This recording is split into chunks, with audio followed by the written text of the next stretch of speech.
Assalamualaikum warahmatullahi wabarakatuh. Waalaikumsalam warahmatullahi wabarakatuh. Hello, everybody. How are you?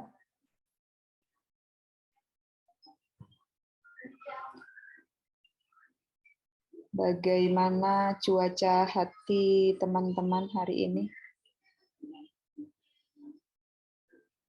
Ada yang gerimis?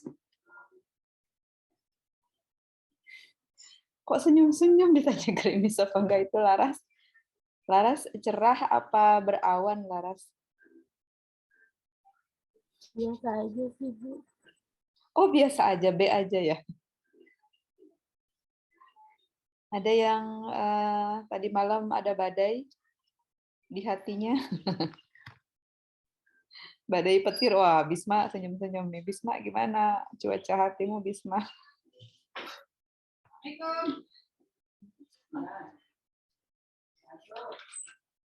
Bisma, gimana cuaca hatinya? Alhamdulillah baik. Oh baik, oke. Sambil menunggu ya. Oh ini ada yang jaringan bermasalah, apa-apa. Oke. Siapa yang mau presentasi? Sudah siap? Siap, Bu. Oke, silakan coba share screen ya. Saya menyimak. Ibu izin share screen ya, Bu. Izin mulai ya, Bu. Bismillahirrahmanirrahim. Assalamualaikum warahmatullahi wabarakatuh.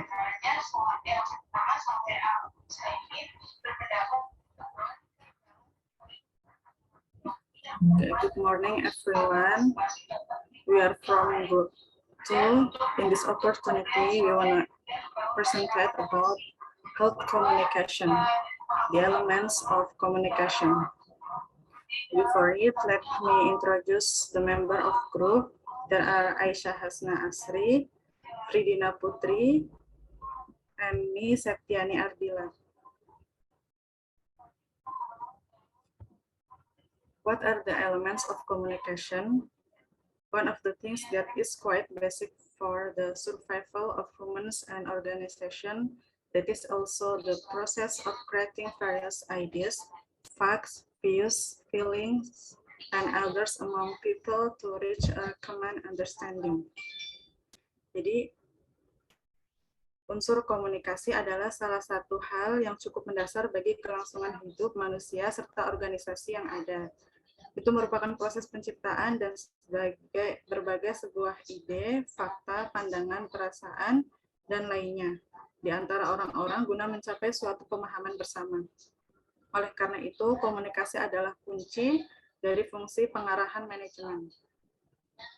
Komunikasi merupakan sebuah kata yang sudah sangat familiar di telinga manusia. Sebagai makhluk sosial, tentu manusia tidak dapat bertahan hidup sendiri tanpa adanya kehadiran manusia lain. Komunikasi merupakan sebuah proses yang mengacu pada kegiatan pertukaran informasi maupun pesan antara dua orang atau lebih. Agar tujuan dari komunikasi tersebut dapat dicapai dengan baik, maka pihak yang terlibat di dalamnya harus mau untuk saling bertukar informasi. Elements of communication, the sender, message or information, media, the receiver, and feedback.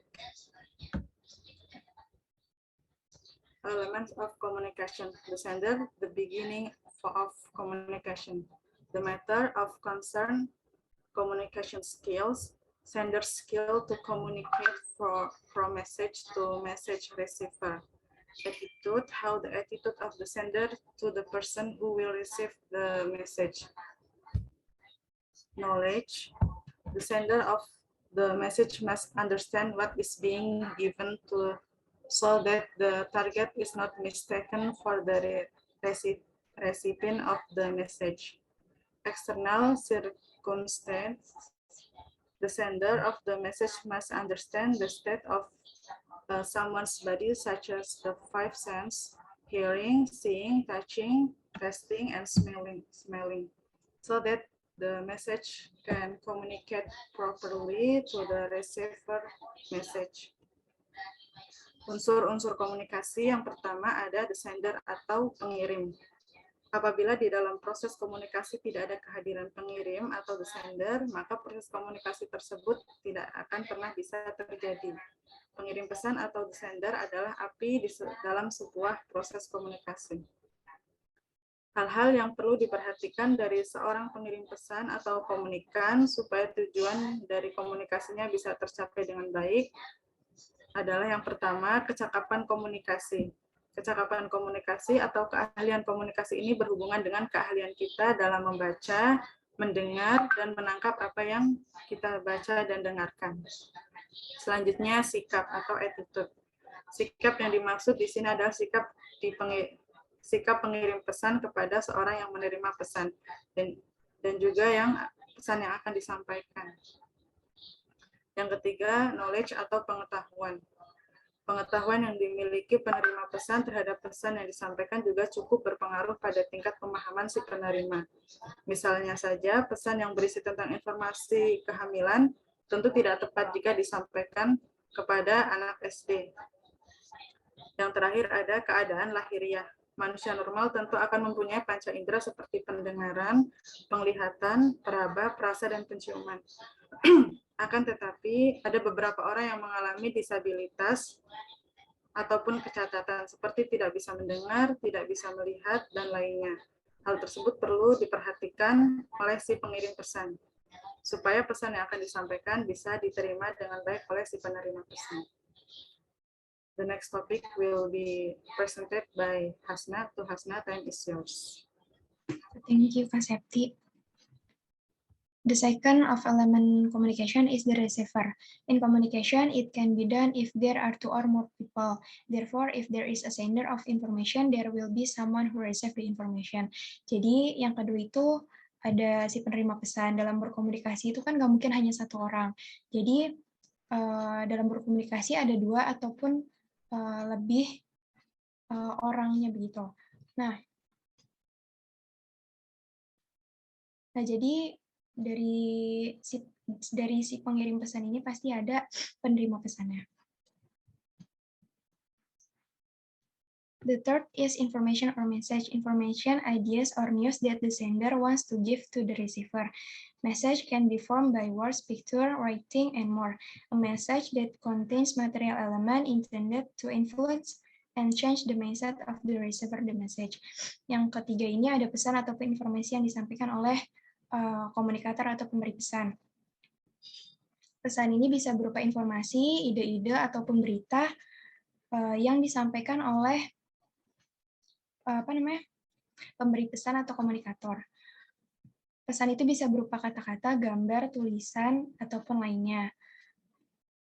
Nah, si pesan ini itu bertujuan untuk mengubah sudut pandang atau cara berpikir seorang penerima pesan. Kind of message. Yang pertama itu ada informative message. It provides fact, information, and other information. Message that can be used as reference in decision making by the recipient of the message. Yang pertama itu ada pesan informatif. Pesan informatif ini menyediakan sebuah fakta, informasi, ataupun lainnya. Pesan ini yang dijadikan sebagai acuan dalam pengambilan keputusan oleh penerima pesan. Example regarding information on natural disaster, what kind of assistance every unit. Contohnya itu seperti informasi bencana alam. Seperti jenis apa barang yang dibutuhkan oleh pengungsi. Terus contoh lainnya misalnya ada jadwal kelas hari Jumat, tetapi dosennya berhalangan untuk hadir. Maka misalnya ada penanggung jawab yang memberitahu kehadiran dosen tersebut kepada grup kelas, itu termasuk pesan informatif. The next is persuasive message. This type of message is to change the attitude of the recipient of the message. However, the change comes from the wishes of the receiver, the message itself. Pesan persuasif. Tipe ini itu pesan yang mengubah attitude atau sudut pandang dari si penerima pesan. Tetapi dalam mengambil keputusannya itu tergantung dari si penerima pesan sendiri. Contohnya, advertise a product or service, seperti iklan produk atau pelayanan. The third is cursive message atau pesan kursif. Cursive message is the opposite of persuasive message, which are type of message that are cursive. To change the behavior of the recipient of the message, this time contain an element of coercion, giving a sanction, punishment, and other. Cursive message itu berlawanan dengan persuasive message atau pesan persuasif, yang dimana ini tuh bersifat memaksa. Pesan kursif ini tuh mengubah perilaku orang yang menerima pesan tersebut. Misalnya, as example, employee regulation in company. Misalnya itu ada peraturan yang ada di perusahaan. Next of element communication is communication media. Media or channel used by the sender of the message to communicate the message in question. In terms of communicating, the message delivered will be received by the 5 human senses, so that the message will then be processed in his mind and the produce feedback. Yang keempat itu ada media komunikasi, sebuah sarana ataupun saluran yang digunakan oleh pengirim pesan untuk menyampaikan pesan yang dimaksud. Pesan yang disampaikan akan diterima oleh panca indera manusia sehingga akan menimbulkan sebuah timbal balik ataupun feedback.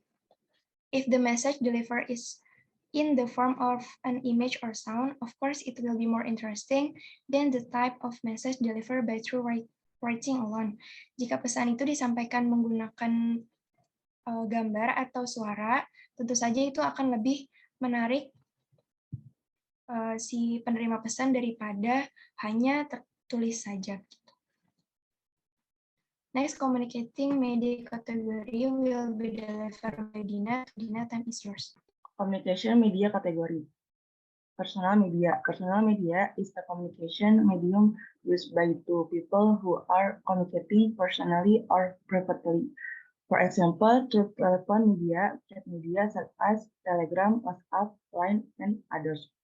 Mass media. Mass media is one of the communication media used to deliver message to the public in general. The target specified is not specific as well as person-to-person communication. The type of message that will be delivered through the media usually has a big impact on many people because of its massive nature. Example of mass media are television, radio, newspaper, and others. Jadi ada personal media atau media pribadi, yaitu media komunikasi yang digunakan oleh dua orang yang sedang berkomunikasi secara pribadi atau pribadi. Misalnya melalui media telepon, media chatting seperti Telegram, WhatsApp, Line, dan lain-lain. Yang kedua ada media massa. Media massa ini merupakan media komunikasi yang digunakan untuk penyampaian pesan kepada masyarakat luas. Target yang ditentukan tidak spesifik, seperti halnya komunikasi orang ke orang. Jenis pesan ini disampaikan melalui media biasanya berdampak besar bagi banyak orang karena sifat yang masif. Contoh media massa yaitu televisi, radio, surat kabar, dan lain-lain. Next.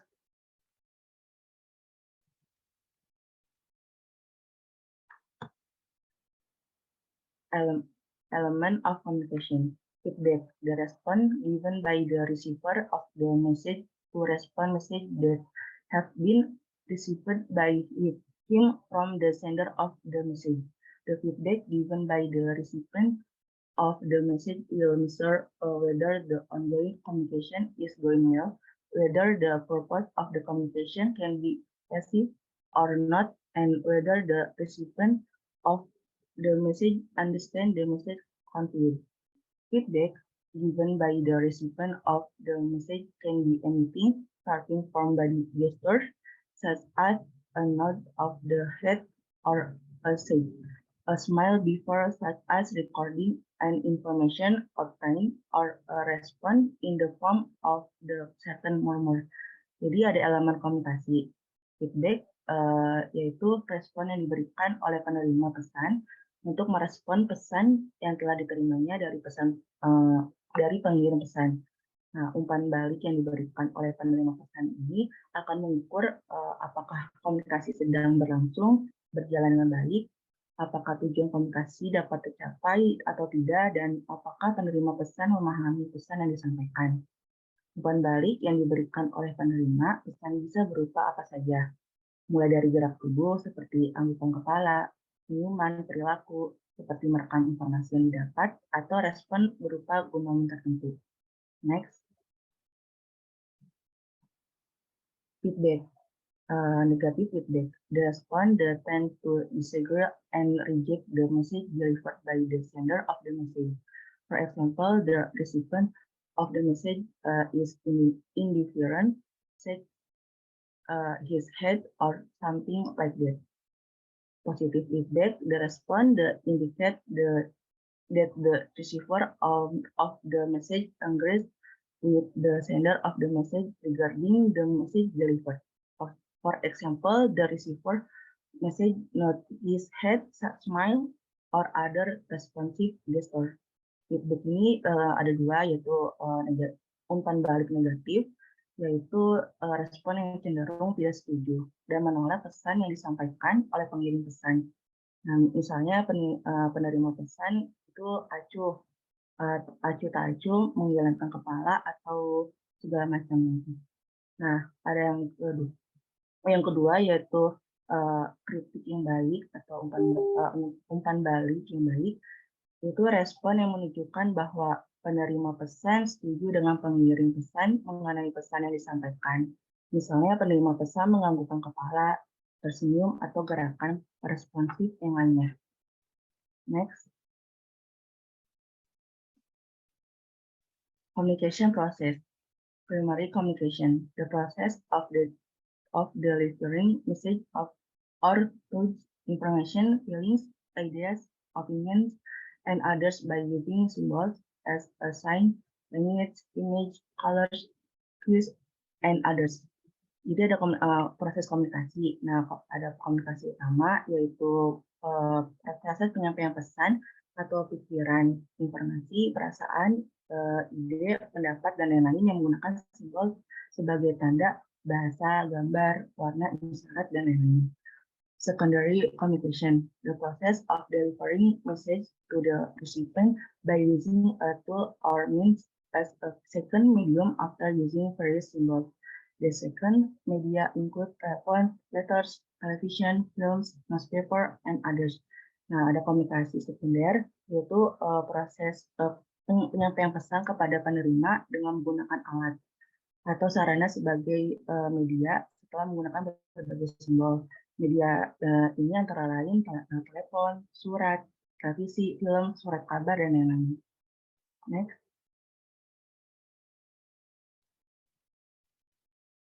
Saya kembalikan kepada moderator. Kepada moderator, dipersilakan. Thank you, Fridina. That's all from us. If you have any questions, please raise hand and unmute the microphone or write the question at the comment section. Thank you. Guys, don't forget to recite the Holy Quran, ya. Recite now.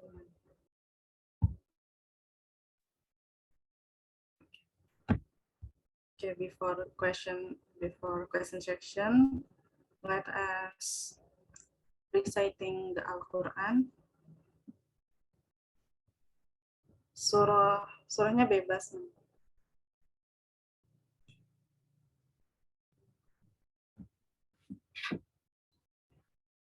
Surah Al-Baqarah ayat 1 sampai 5.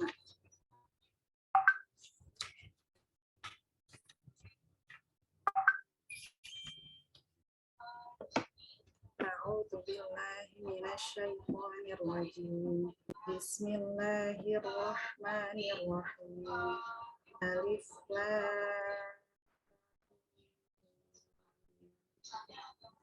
Zalikal kitabu la raiba fihi hudal lil muttaqin alladzina yu'minuna bil ghaibi wa yuqimuna as-salata wa mimma razaqnahum yunfiqun walladzina yu'minuna bima unzila ilaika wa ma unzila min qablik وبالآخرة هم يوقنون أولئك على هدى من ربهم وأولئك هم المفلحون صدق الله العظيم.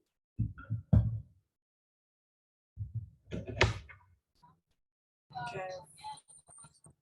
For all that have any question, please raise hand or write the question at comment section. Thank you. Sambil menunggu, saya jelaskan tentang penugasan ya, teman-teman. Boleh? Sepertinya ini muka-muka udah pintar komunikasi ya.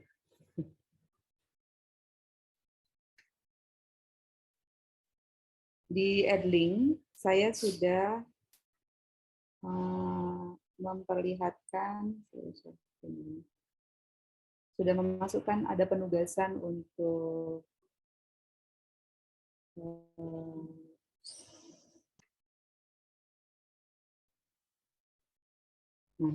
penugasan untuk wawancara ya. So you have to find out at least 7 participants in high school ya. Bisa dipilih tingkat SLP atau jenjang SLA. Kalau bisa, sedapat mungkin cari di wilayah Tangerang Selatan.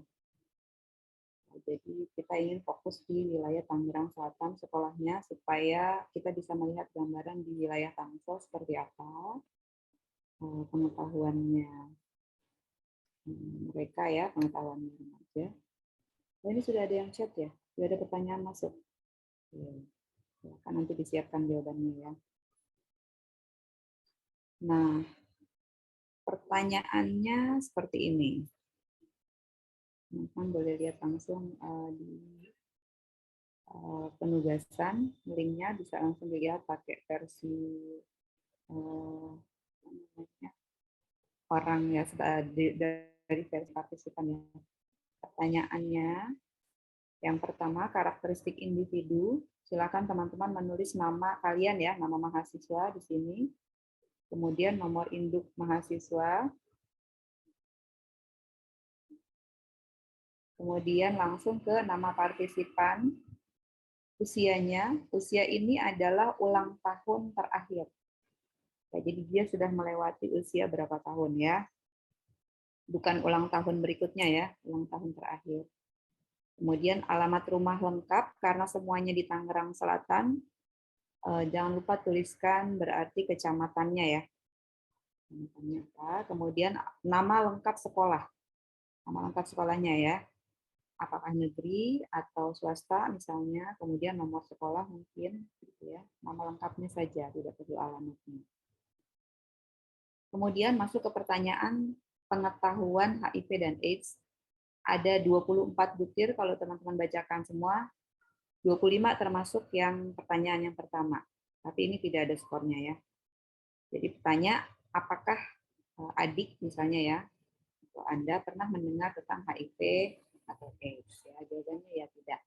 Nah, yang berikutnya, semua pertanyaan dibacakan pilihan jawabannya. Jadi responden tinggal menjawab yes, no, atau dia tidak tahu.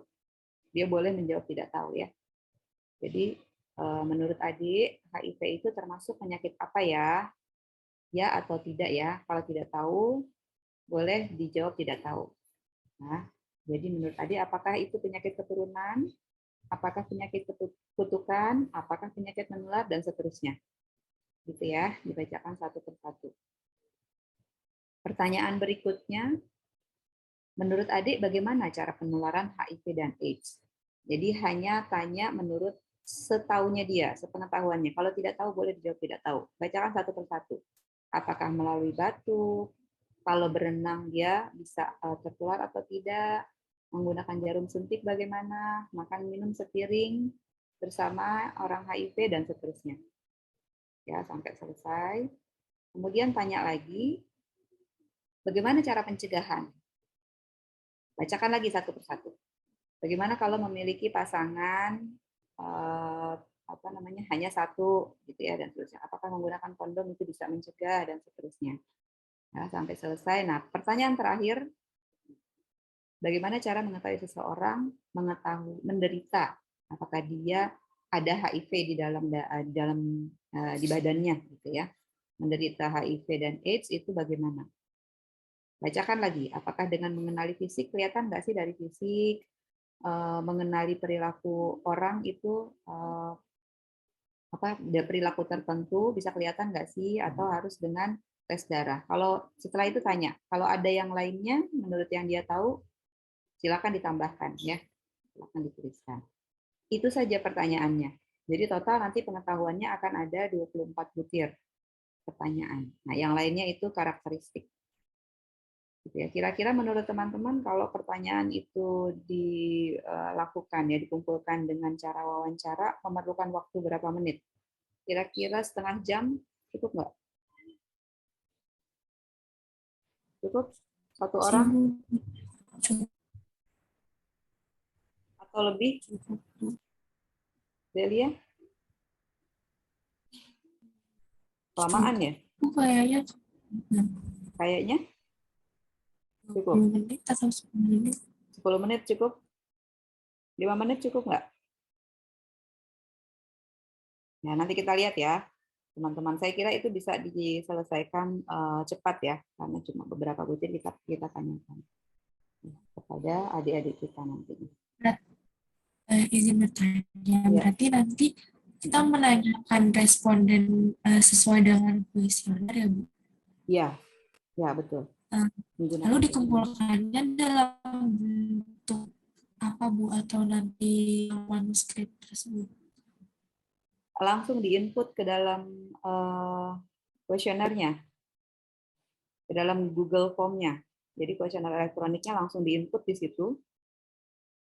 Ya, kalau teman-teman diizinkan merekam suara ataupun gambar, silakan lakukan perekaman. Kalau boleh ya, kalau mereka bersedia direkam.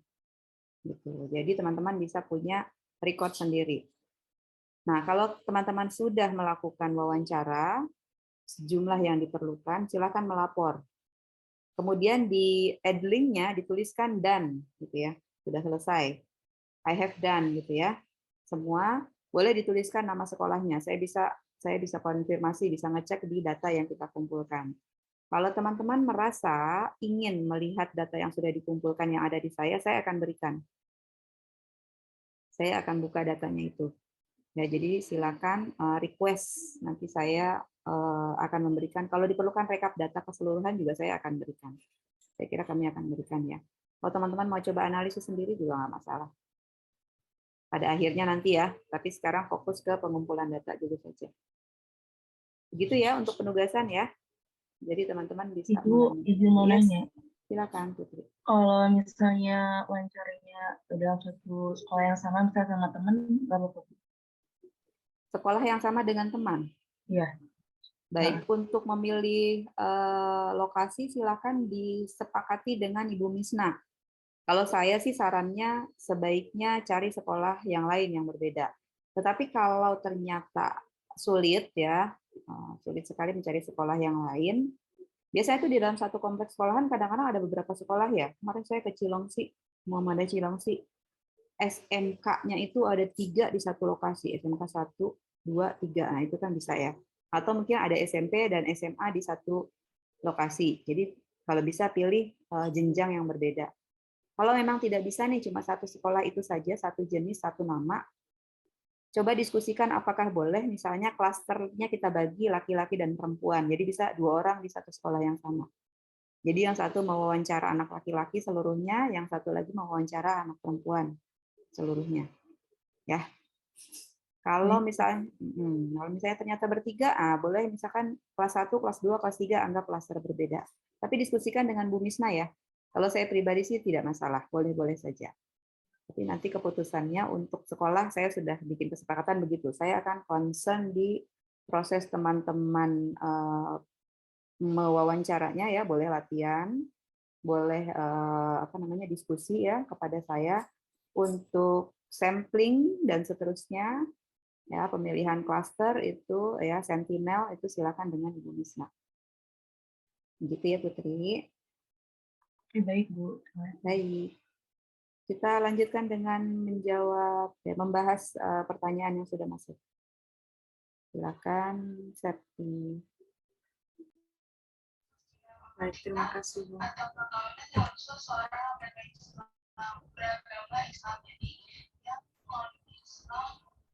Di sini ada pertanyaan dari Berliana Rumaki. Jelaskan aspek apa saja yang perlu dipahami dalam melakukan sebuah komunikasi.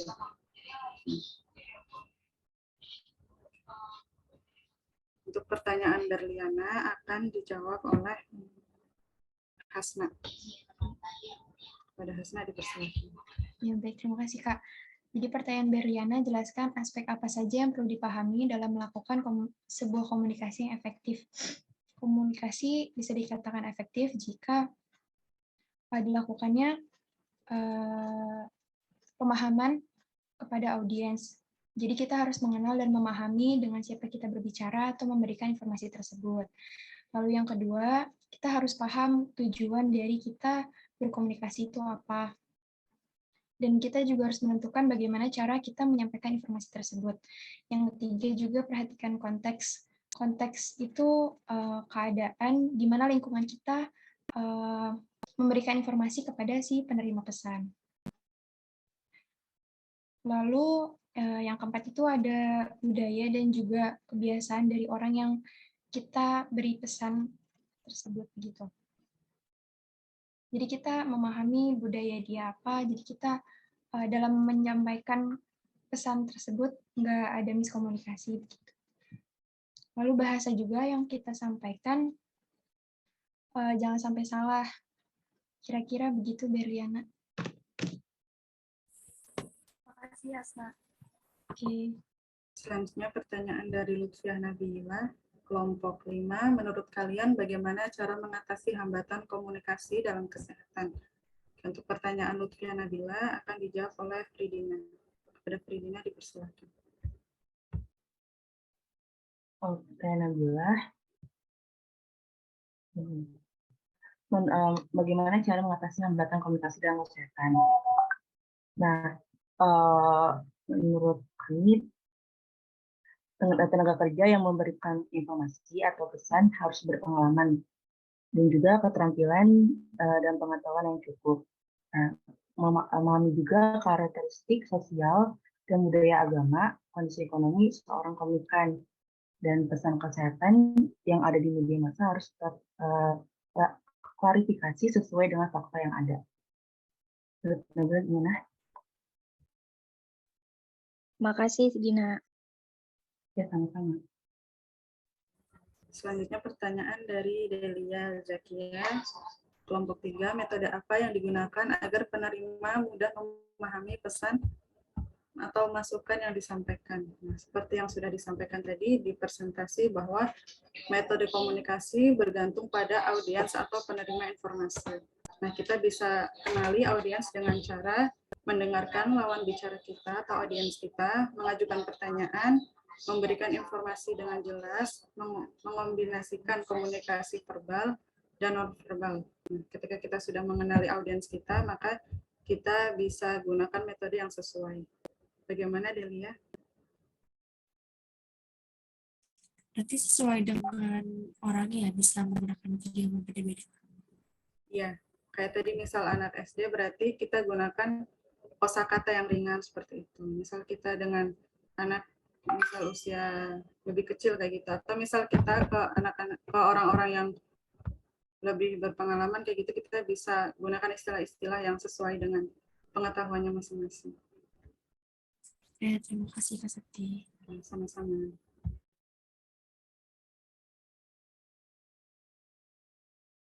Selanjutnya pertanyaan dari Bisma. Izin bertanya, bagaimana tips dari teman-teman penyaji agar tidak terjadi kesalahpahaman dalam berkomunikasi, terutama menggunakan media personal seperti WhatsApp atau Telegram? Untuk pertanyaan ini akan dijawab oleh Hasna. Kepada Hasna, dipersilakan. Terima kasih Kak.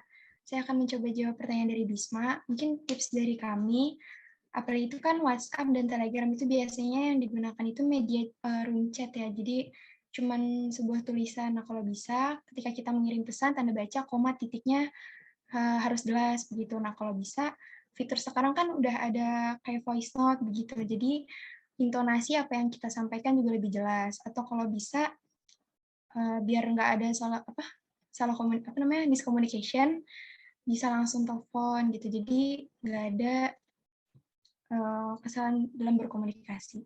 Begitu Bisma. Gimana? Baik, terima kasih Hasna. Oke. Apakah ada pertanyaan lagi? Sambil menunggu Atau pertanyaan mungkin dari berikutnya. Fadilah ada yang mau menambahkan? Ya, baik. Kita perdalam ya. Terima kasih, Sakti. Jadi tadi pertanyaannya bagus-bagus nih. Presentasinya juga tadi bagus. Nah, tadi ada yang bertanya tentang komunikasi efektif gitu ya. Nah, tadi sudah dijawab dengan baik ya. Jadi komunikasi itu bukan cuma sekedar menyampaikan pesan, tapi diharapkan selain pesan yang disampaikan itu sampai dan diterima dengan makna yang sama sesuai dengan yang disampaikan ya oleh orang yang memberikan pesan, itu pada akhirnya diharapkan terjadi peningkatan kualitas hubungan di antara pihak-pihak yang melakukan komunikasi. Ya, jadi jangan sampai pesannya sampai tapi hubungan keduanya jadi rusak, gitu ya. Jadi komunikasi yang efektif itu artinya ikatannya semakin kuat nanti, bondingnya semakin baik gitu ya. Nah, bagaimana caranya tadi sudah dijelaskan berbagai cara ya. Intonasi itu menjadi penting. Ya, jadi kalau menurut quotes gitu ya, kita sering melihat quotes menyatakan bahwa mispersepsi ya, miskomunikasi itu sering terjadi, kebanyakan terjadi ya, 80% itu terjadi karena salah intonasi. Jadi pesannya sudah benar, kalimatnya sudah sesuai, tetapi ketika menyampaikan tuh intonasinya salah, gitu ya. Nah, bagaimana supaya intonasinya baik? Bicara dengan jangan terburu-buru sebaiknya, ya, karena buru-buru ini nanti banyak nih akibatnya ya. Jadi bisa mengakibatkan mispersepsi gara-gara kita ngomongnya terburu-buru. Tapi ada juga sih memang orang yang gaya bicaranya seperti itu ya, cepat gitu ya. Saya punya banyak relasi ya, teman gitu yang kalau ngomong tuh cepat. Jadi kadang saya minta diulang pertanyaannya supaya saya tidak salah menangkap gitu ya. Bahkan mungkin ada yang memang saya tidak bisa tangkap karena cepatnya dia berbicara. Mungkin juga karena budaya ya, karena memang dia punya budaya seperti itu di daerahnya sehingga dia terbiasa gitu ya. Nah, ini kita harus bisa, bagus sekali tadi jawabannya, menyesuaikan dengan siapa yang menjadi teman bicara kita. Nah, kadang-kadang orang suka menggunakan istilah lawan bicara. Kalau saya suka bilangnya teman bicara ya. Jadi jangan dianggap lawan, tapi kita berantem. Nah, ya. Kemudian ketika menggunakan WhatsApp tadi juga sudah dijelaskan ya. Kadang-kadang apa yang ingin kita sampaikan itu tidak sempurna tersampaikan ya. Delivery-nya itu terdistract misalnya gitu ya. Terganggu dengan yang lain atau mungkin nanti tiba-tiba karena yang nerima pesannya banyak, persepsinya juga jadi berbeda, bisa saja.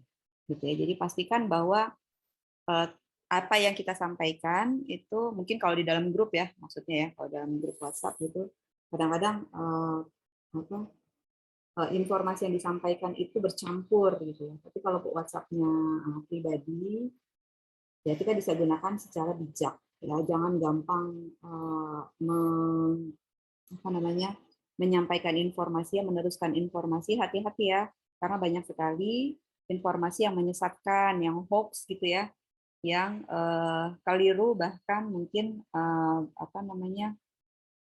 fitnah jatuhnya jadinya ya, karena itu informasi yang bohong gitu ya. Jangan sampai kita terjebak nih melakukan hal yang demikian gitu ya. Kalau dalam konten kesehatan, dalam isu kesehatan, nah komunikasi ini menjadi penting ya. Teman-teman nanti akan menjadi petugas kesehatan ya. Tenaga kesehatan itu banyak sekali ya teman-teman.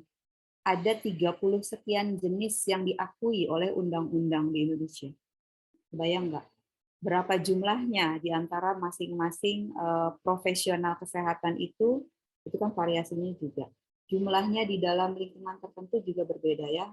Meratanya itu pemerataannya itu sepertinya sulit sekali ya. Pasti orang akan terkumpul di fasilitas kesehatan yang ada di wilayah tertentu gitu ya. Demikian juga dengan profesional kesehatannya.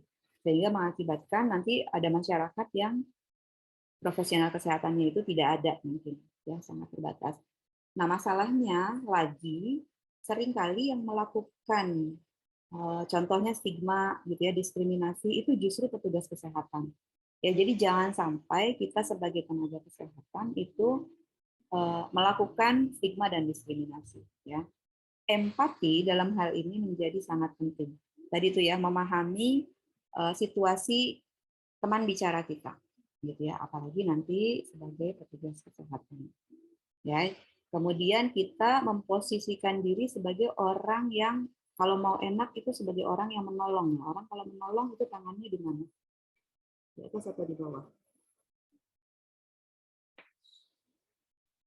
Mau jadi komunitas tangan di atas atau tangan di bawah? Hasna? Hasna sebenarnya tangan di atas atau tangan di bawah, Hasna? Di atas, Ibu. Ya, pasti kita ingin menjadi tangan di atas. Ada teman saya dulu bertanya tuh, dia mau jadi pejabat itu. Atau saya rasa udah jadi pejabat sebenarnya pada saat itu. Dia bilang, gimana sih caranya supaya percaya diri gitu. Nah, kalau kita mempersepsikan diri kita sebagai seseorang yang meminta sesuatu dalam suatu momen gitu ya, kita akan merasa tertekan. Ya, misalnya kita harus meminta supaya bawahan misalnya gitu ya, atau teman kita itu mengikuti suatu peraturan misalnya gitu. Jadi kita seolah-olah memaksa. Nah, itu kita jadi tertekan kan. Tetapi posisikan kita sebagai tangan yang di atas. Kita ingin supaya berkontribusi di dalam proses apa namanya, misalnya dalam organisasi gitu ya, dalam proses bekerja gitu ya, teamwork itu supaya enak nih, sama-sama enak gitu. Jadi mikirnya itu kita ingin berkontribusi gitu. Bukan kita ingin meminta atau memaksa gitu. Ya, teman-teman kalau dalam organisasi itu jangan berpikir bahwa saya ini pengen apa namanya? Pengen mendapatkan sesuatu gitu. Saya ingin mendapatkan sesuatu. Berarti kan orang lain harus memberikan kepada saya. Tidak, berpikirnya bahwa saya ingin memberikan sesuatu sehingga Anda akan merasa ya, teman-teman akan merasa happy berada di lingkungan itu karena saya akan sedekah nih gitu. Ya kan? Jadi kita nggak ada tekanan tuh, nggak ada tuh. Misalnya harus bicara di dalam suatu momen, misalnya diskusi tentang kesehatan gitu ya. Terus ya anggap bahwa kita ingin memberikan sesuatu gitu, tapi jangan dengan cara yang menggurui. Nah tadi di awal saya bertanya kan, saya menggunakan teknik ya bertanya tentang bagaimana suasana hati ya, sebenarnya itu kan arahnya ya.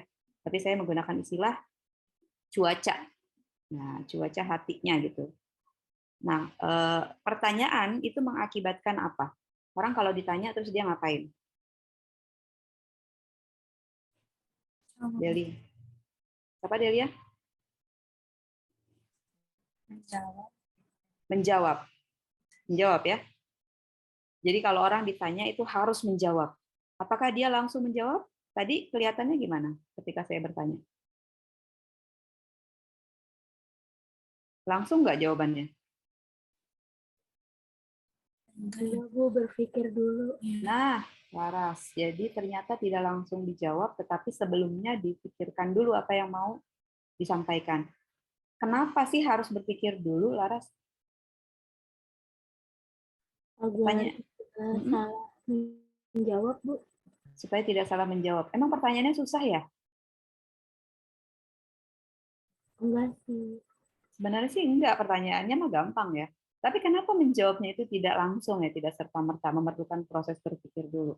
Saya cuma nanya perasaan loh tadi. Cuma nanya suasana hati.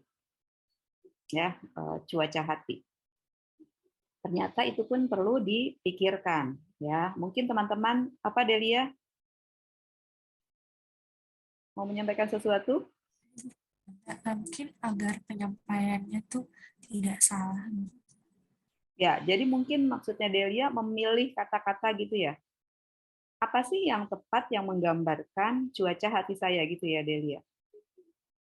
Supaya yang bertanya itu tidak mispersepsi tadi itu ya kan, kita menghindari kesalahan salah paham gitu ya.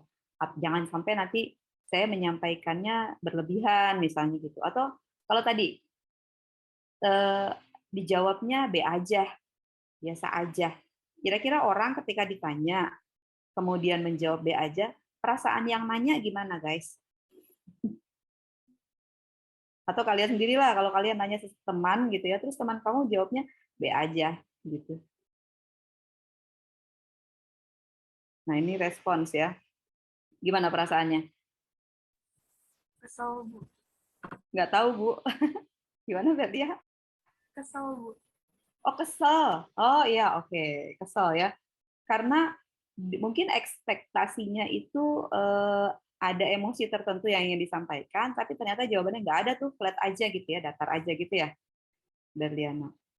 Nah, kebayang nggak kalau kamu memiliki seseorang yang kamu sayang banget gitu ya, cinta banget sama dia, terus kamu tanya seperti tadi ya, gimana perasaan kamu kepada saya misalnya gitu, terus jawabannya B aja gitu. Saya pernah loh mengalami seperti itu. Ya, tahu nggak apa yang saya lakukan? Saya berbuat ya, saya memanipulasi lingkungan supaya saya tahu apa isi hatinya dia. Gitu. Jadi saking saya ingin tahu dia tuh sebenarnya bagaimana perasaannya kepada saya, gitu ya contohnya ya. Ini bisa berlaku kepada siapapun ya. Nah, kita ini dalam masa pandemi banyak ada di rumah ya. Teman-teman, tolong anggota keluarganya diperhatikan ya, guys. Dilihat sebenarnya tuh mereka bagaimana, kita bagaimana ya. Sebelum kita mengenali mereka, kita mengenali diri kita dulu. Ya tadi ketika saya tanya perasaannya, kita sendiri kadang-kadang nggak tahu perasaan sendiri itu kayak gimana. Nah, kamu tahu nggak, salah satu unsurnya kesehatan itu kan kesehatan jiwa ya. Kalau kesehatan itu kan definisinya ada berapa aspek, berapa unsur? Masih ingat? Siapa nih? Wenda? Wenda, kesehatan itu aspeknya apa saja, Wenda?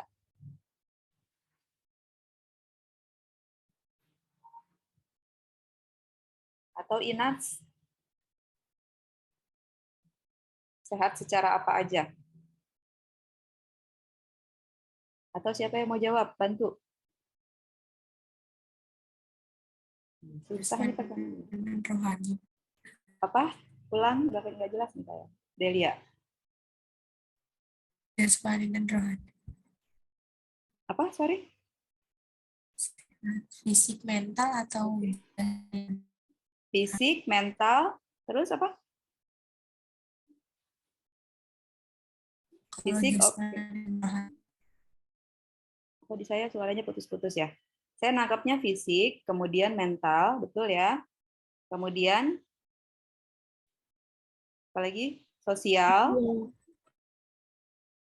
Aisyah, Wenda. Dan rohani ya, Bu. Dan Rohani. Rohani. Rohani itu sama dengan jiwa. Jiwa itu sama dengan psikologis ya. Sama dengan mental tadi. Jadi fisik, mental atau jiwa atau psikososial psikologis ya. Kemudian sosial yang ketiga, satu lagi religius. Kalau di undang-undang kita ada 4 aspek itu ya. Kalau WHO ada 3. Fisik, mental, sosial, udah cukup. Di undang-undang kita itu tambah 1 spiritual. Gitu ya. Jadi salah satunya kesehatan mental. Ya kan, atau kesehatan jiwa. Ya, atau kesehatan rohani, tadi Wenda pakai istilah rohani. Nah, jiwa ini, mental, psikologis, itu tandanya orang yang sehat jiwa, itu tanda pertama dia harus mengenali dirinya dulu. Jadi kalau Anda tidak mengenal diri Anda, jangan-jangan Anda tuh sakit loh. Kurang sehat lah at least ya. Nggak sakit sih, tapi kesehatannya tidak dalam kondisi yang kesejahteraan sempurna yang kita harapkan. Tapi kita masih merasa belum mengenali diri sendiri. Nah, mulai sekarang, kalau kita mau komunikasi dengan baik, kenali dulu dengan diri kita. Ya. Nanti kenali diri kita, bagaimana perasaan kita, bagaimana sih kita secara fisik, secara emosi itu kita bagaimana ya, perubahannya seperti apa gitu kan. Dulu saya bagaimana, sekarang saya bagaimana. Nah, besok saya ingin seperti apa. Itu kenali semuanya. Kenali potensi kita. Ya, tahu dulu nih kita ini punya apa, saya suka apa, saya jago apa gitu. Ya. Bukan, kalau saya dulu suka nanya ke mahasiswa, coba tuliskan kelebihan dan kekurangan teman-teman gitu ya, sebanyak-banyaknya. Nah, itu seringkali tuh kalau saya datang ke SMP, SMA gitu ya, anak-anak itu masih banyak yang bingung ya, nggak bisa menuliskan. Atau dia menuliskan, tetapi kan tadi saya instruksinya menuliskan kelebihan dulu, tapi dia mulai dengan kekurangan. Terus jumlahnya juga banyakkan kekurangan misalnya gitu. Nggak usah lihat kekurangan atau kelebihan. Karena pada situasi tertentu, yang tadinya kita anggap kelebihan, dia bisa jadi kekurangan, pun sebaliknya gitu, vice versa. Ya, jadi yang penting kita tahu potensi kita. Apa yang menjadi potensi itu kita asah, ya. Seperti pisau, kalau kita tahu bagian mana yang tajam, ya itu yang diasah. Kebayang nggak kalau kalian mengasah bagian yang tumpul, apalagi gagang yang diasah, bisa tajam nggak? Bisa nggak mengasah pisau di bagian yang tumpul atau bahkan gagangnya? Nggak bisa, dari anak geleng-geleng. Nggak bisa. Atau kalaupun bisa, susah ya, susah dan lama. Gitu. Ya kita nggak mau menghabiskan waktu mengasah bagian tumpul dari pisau. Ya please dong, asah bagian yang tajamnya gitu, yang nanti akan berfungsi memotong. Gitu.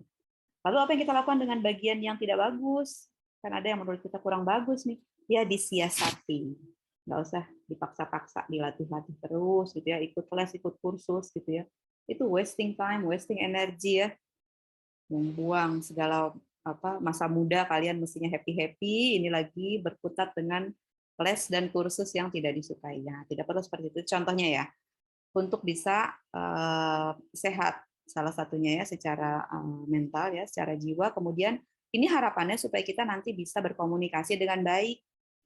Karena orang yang mau belajar berkomunikasi ya, sampai sekarang mungkin kita masih belajar, saya juga masih belajar ya. Itu ingin memperbaiki diri. Saya juga masih banyak melakukan gaya komunikasi yang salah gitu ya. Ya udah belajar terus. Kita tahu ada komunikasi verbal, ada yang non verbal. Sama-sama penting keduanya. Ya, dan sama-sama punya kekuatan. Nah, kalau sekarang pakai media, penggunaan media, nah itu lebih harus hati-hati lagi. Contoh lagi ketika tadi teman-teman membahas tentang message ya, pesan. Ada beberapa jenis ya pesan, kind of messages, itu ada 3 tadi disebutkan. Tapi kalau kita melihat dari unsur pesan, ya teman-teman boleh melihat rekaman perkuliahan atau rekaman momen yang event yang banyak saya sengaja bikin channel YouTube itu supaya siapapun bisa belajar dari sumber belajar manapun gitu ya. Nah di situ banyak sekali tuh contoh-contoh bagaimana sih kalau menghadapi kasus-kasus yang sulit misalnya gitu ya. Bagaimana sih kita menyusun pesan yang baik gitu ya supaya pesannya itu tidak dipersepsi berbeda oleh orang lain. Ya. Nah kalau teman-teman menulis misalnya, karena kemarin teman-teman di semester 5 sudah PBL, sekarang magang ya, ada yang sudah, ada yang belum. Besok di semester depan sampai pada final selesai bikin skripsi ya, karya ilmiah sampai artikel. Nah itu kan bikin tulisan harus kan. Nah bagaimana membuat tulisan itu? Menyampaikan pesan sebenarnya kan intinya. Nah pesan teman-teman itu unsurnya ada 3 ya untuk bisa menyampaikan pesan yang sifatnya informatif tadi itu. Ya, yang pertama kalimatnya, kalimat utamanya, namanya proposisinya, seperti proposal ya, pengajuan apa yang ingin kita ajukan. Jadi itu kalimat intinya, boleh bersifat opini. Misalnya kalau dikaitkan dengan topik kita HIV ya, pengetahuan HIV masyarakat Indonesia sangat rendah. Misalnya gitu, itu kalimat proposisi. Kemudian yang kedua, sertakan bukti. Di antara bukti ini boleh juga contoh. Tadi teman-teman kadang-kadang di dalam presentasi, setiap presentasi memberikan contoh untuk memudahkan ya, memberikan analogi dan seterusnya. Ya, jadi bukti, sebutkan datanya. Misalnya data risk assessment menyebutkan hanya 1% masyarakat Indonesia yang produktif ya, kelompok usia produktif gitu ya, yang memiliki pengetahuan komprehensif tentang HIV dan AIDS. Padahal targetnya 2027 harus 90% untuk menuju AIDS by 2030 misalnya. Sudah 2 unsurnya ya, proposisi, kemudian evidence. Nah, berikutnya yang ketiga, appeal. Nah, itu tadi masuk ke jenis jenis pesan yang mengajak ya. Ada himbauannya. Jadi, apa yang kita harus perlu lakukan? Yuk, kita tingkatkan pengetahuan tentang HIV dan AIDS yang komprehensif supaya boleh ditambahkan nanti kalimat penjelasnya. Kira-kira begitu ya. Itu sebabnya saya suka gimana ya kalau ngelihat mahasiswa membuat paragrafnya itu nggak asik dibaca gitu, tidak enak. Karena itu harusnya kemampuan seperti itu sudah kita ajarkan ya, sudah kita dapatkan di kelas 4 SD, kemampuan komunikasi seperti itu ya. Kalau zaman saya dulu kelas 4 SD itu kita udah belajar tentang itu. Nah, itu contohnya ya. Teman-teman boleh lihat-lihat belanja-belanja nonton di rekaman-rekaman perkuliahan, kelas sendiri maupun kelas lain gitu ya. Dan mungkin event-event yang lain. Nah, satu lagi tambahan, ini untuk penugasan, tadi saya hampir lupa. Jangan pernah ketika melakukan wawancara, itu teman-teman memberikan clue, apalagi sampai memberikan jawabannya ya. Jadi fokus pada pengambilan data, fokus pada wawancara ya. Nanti kalau mau intervensi setelah selesai, ketika kalian lihat, jawabannya kok banyak banget yang salah, ini gemes gitu ya. Aduh, ini nanti kalau dia salah persepsi kayak gini, nanti kelakuannya bisa salah, gitu kan? Bisa melakukan ini itu misalnya. Terus kalian mau intervensi, tunggu sampai selesai wawancara. Setelah itu bebas, kalian mau ngapain aja sama anak-anak itu, ya. Jadi pesan saya, jangan sampai melakukan intervensi di tengah-tengah proses wawancara. Selesaikan dulu untuk setiap orang. Oke, saya rasa itu yang ingin saya sampaikan. Saya kembalikan ke moderator. Terima kasih. Wallahu a'lam bishawab. Wassalamualaikum warahmatullahi wabarakatuh. Waalaikumsalam warahmatullahi wabarakatuh. Terima kasih Bu Fadila. Terima kasih, Bu. Sepertinya untuk sesi tanya jawabnya sudah cukup ya Bu ya.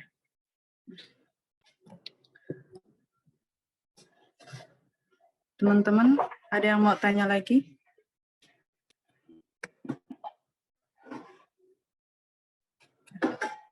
Oke, kalau tidak ada yang ditanya lagi, kami dari kelompok 2 izin menutup presentasi. Terima kasih atas perhatiannya. Assalamualaikum warahmatullahi wabarakatuh. Assalamualaikum warahmatullahi wabarakatuh.